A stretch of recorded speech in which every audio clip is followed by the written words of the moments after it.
జూబ్లీహిల్స్ ఉప ఎన్నికకు సంబంధించి ప్రచారం ఈరోజు సాయంత్రం ముగియబోతుంది. దీనికి సంబంధించి మంత్రులు ఎమ్మెల్యేలు అంతా కూడా విస్తృతమైన ప్రచారం చేస్తున్నారు. దీనికి సంబంధించి మనతో మాట్లాడడానికి మంత్రి జూపల్లి కృష్ణారావు ఉన్నారు. ఆయన డోర్ టు డోర్ క్యాంపెయినింగ్ చేస్తున్నారు.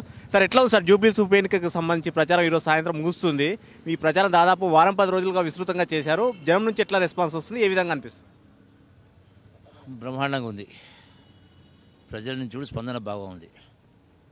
నిన్న మేము ఆటో ర్యాలీ చేస్తూ ఉంటే, వెహికల్ పైన బిహేవ్ చేస్తూ ఉంటే స్వచ్ఛందంగా వాళ్ళే కౌంటర్ల నుంచి, హోటళ్ళ నుంచి, రెస్టారెంట్ల నుంచి, ఆ కూరగాయల మార్కెట్ నుంచి, మటన్ మార్కెట్ నుంచి చెబుతూ ఉన్నారు. అంటే దట్ ఇస్ ఇండికేషన్. అంటే అంత పాజిటివ్గా ఉండడానికి కారణం ఏంటంటే, అంత పాజిటివ్గా ఉండడానికి కారణం ప్రజలకు అర్థమైంది. గత 10 సంవత్సరాల కేసీఆర్ పాలన పైన ఇంకా ఏదైతే విశ్వాసం పోయిందో దాని ప్రభావం ఎలక్షన్ ఓడిపోయిందో మళ్ళీ వాళ్ళ పైన ఆ విశ్వాసం లేదు. ఎందుకంటే ప్రచారం చేసే విధానంలో కూడా అన్ని బోగస్ మాటలు, తప్పుడు మాటలు మాట్లాడుతూ ఉన్నారు. ఒకటి ఉదాహరణకు నవీన్ యాదవ్ కుటుంబం పైన ఆరోపణలు చేస్తూ ఉన్నారు. అదే నవీన్ యాదవ్ కుటుంబానికి సంబంధించిన నవీన్ యాదవ్ తల్లికి, తండ్రికి, వాళ్ళ కుటుంబంలో ఇంకో సోదరికి, ముగ్గురికి బీఆర్ఎస్ పార్టీ కార్పొరేటర్ టికెట్లు ఇచ్చిండ్రు. అప్పుడు మంచోళ్ళు ఎట్లయినరు, ఇలా కాంగ్రెస్ చెడ్డోళ్ళు ఎట్లయింది. నెంబర్ 1.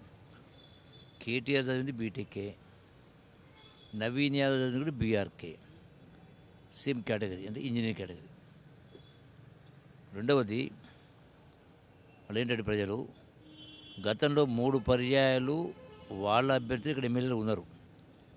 కేసీఆర్ ముఖ్యమంత్రి ఉన్నాడు, కేటీఆర్, హరీష్ రావు మంత్రులు ఉన్నారు. 10 సంవత్సరాలు ప్రభుత్వం ఉండి, మీ సొంత ఎమ్మెల్యేలు ఉండి కూడా జూబ్లీహిల్స్లో 10 సంవత్సరాల నుంచి రోడ్లు కానీ, డ్రైనేజ్ కానీ, మంచి అన్ని సమస్యలు ఉన్నాయి. బీఆర్ఎస్ నుంచి ఒకటి బీఆర్ఎస్ నుంచి వాళ్ళు ఏం చెప్తున్నారంటే ప్రధానంగా నాది పూర్తి కాకుండా మీరు అంటే 10 సంవత్సరాల నుంచి ఏమి చేయని వాళ్ళు ఇప్పుడు అధికారం లేకుండా రేవంత్ రెడ్డి ప్రభుత్వం అధికారంలో ఉంది, కాంగ్రెస్ ప్రభుత్వం ఉంది, మరి ఇప్పుడేం చేస్తారు, అప్పుడే చేయని వాళ్ళు. రెండవది ప్రతి సందర్భంలో 10 సంవత్సరాల గవర్నమెంట్స్ ఉంటున్నాయి. అది గతంలో చంద్రబాబు ప్రభుత్వమైనా, ఎన్టీ రామారావు అయినా, అంతకుముందు కాంగ్రెస్ ప్రభుత్వం అయినా, మళ్ళీ ఇప్పుడు మన బీఆర్ఎస్ ప్రభుత్వం కానీ, ఇప్పుడు రేవంత్ సర్కారు మళ్ళీ 10 సంవత్సరాలు ఉంటుంది. అంటే కాంగ్రెస్ ప్రభుత్వం 10 సంవత్సరాలు ఉంటుంది. ఈ రోజున ఈ బజార్లలో, ఈ అడ్డలలో, గల్లీలలో ఏవైతే అభివృద్ధి సంక్షేమ కార్యక్రమాలు ఉన్నాయో ఇవన్నీ కూడా ఇప్పుడు గెలవబోయేటువంటి నవీన్ యాదవ్ ద్వారానే సాధ్యమవుతుంది. ఎందుకంటే ప్రభుత్వం ఉంది, రేవంత్ రెడ్డి ఉన్నాడు. సో కాబట్టి వాళ్ళకి వేస్తే ఏం కాదు, వీళ్ళకి వేస్తేనే ఇవన్నీ కూడా పేరుకుపోయిన సమస్యలు పరిష్కారం అయితే నమ్మకం ఉంటుంది. కానీ మీరు ఇట్లా చెప్తున్నారు. బీఆర్ఎస్ నేతలు ఏమంటున్నారంటే కాంగ్రెస్ పార్టీ ఇచ్చిన 420 హామీస్ కానీ, 6 గ్యారంటీస్ కానీ ఇవన్నీ అమలు కావాలన్నా, మెడల్ వంచి పనిచేయించాలన్నా జూబ్లీహిల్స్ ప్రజలు బీఆర్ఎస్ను గెలిపిస్తేనే అదంతా వాళ్ళు ఒళ్ళు దగ్గర పెట్టుకుని పనిచేస్తారని ప్రచారం చేస్తున్నారు. దానికి సంబంధించే కదా కేటీఆర్ చెప్పేది, బాకీ కార్డు అని చూపిస్తున్నాడు. కేటీఆర్ చూపిస్తున్న బాకీ కార్డు కాంగ్రెస్ ప్రభుత్వం సంబంధించి 2 సంవత్సరాల బాకీ కార్డు. 2 సంవత్సరాల బాకీ కార్డు. వాళ్ళది 10 సంవత్సరాల బాకీ కార్డు ఉంది. ఇంకా మా బాకీ కార్డు ఏమని చూపిస్తున్నాడు ఆయన? ఎక్కడ పోయింది తులం బంగారం, ఎక్కడ పోయింది 2,500 రూపాయల పెన్షన్ అంటా ఉన్నాం. ప్రధానంగా తులం బంగారానికి కావాల్సింది 1,00,000 రూపాయలు. అంటే కళ్యాణ లక్ష్మి 1,00,000, ఈ కళ్యాణ లక్ష్మి షాదీబాబు వరకు ప్రభుత్వం ఇస్తున్నది మొత్తం కలిపి సంవత్సరానికి 4,000 కోట్లు. తులం బంగారం ఇచ్చిన ఇంకో 4,000 కోట్లు అవుతుంది. రైట్.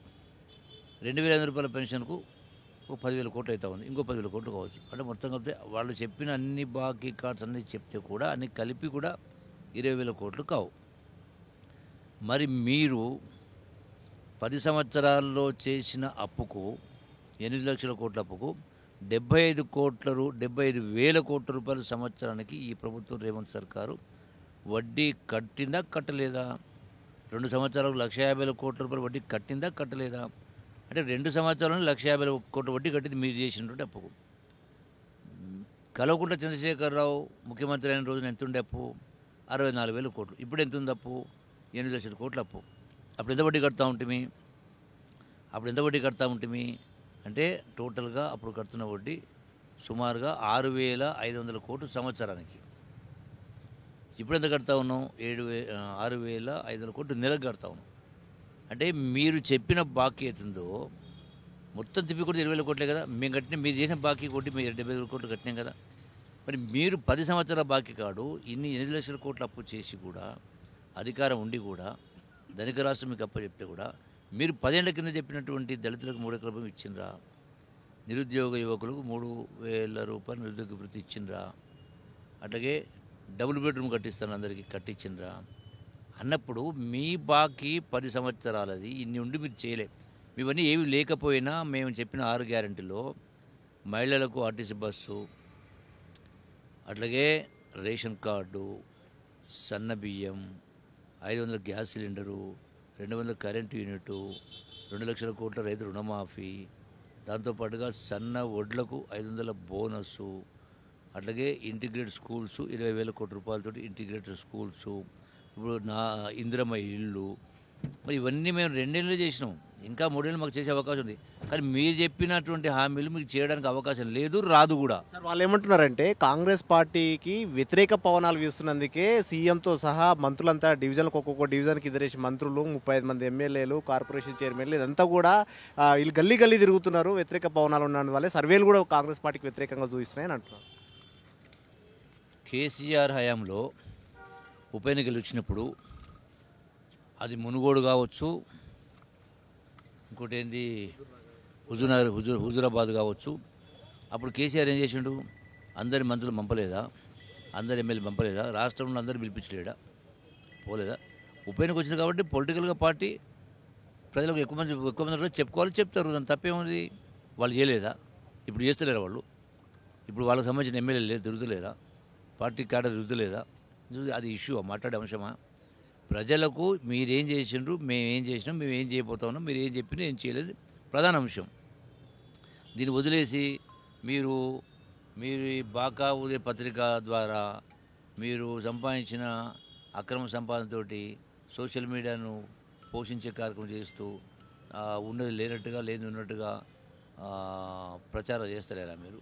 కేసీఆర్ ప్రచారానికి ఇంకా ఇప్పటివరకు అంటే జూబ్లీహిల్స్ ఎన్నికల ప్రచారం కూడా ముగుస్తుంది. ఇప్పటివరకు ప్రతిపక్ష నేతగా పార్టీ అధినేతగా కేసీఆర్ ఇంకా రాలేదు. అసలు కేసీఆర్ అప్పీల్ కూడా చేయలేదు. దీన్ని ఎట్లా చూస్తారు? KCR has lost his face. అంటే ప్రతిష్ట పోయింది, అధికారం పోయింది, చెప్పుకోవడానికి లేదు.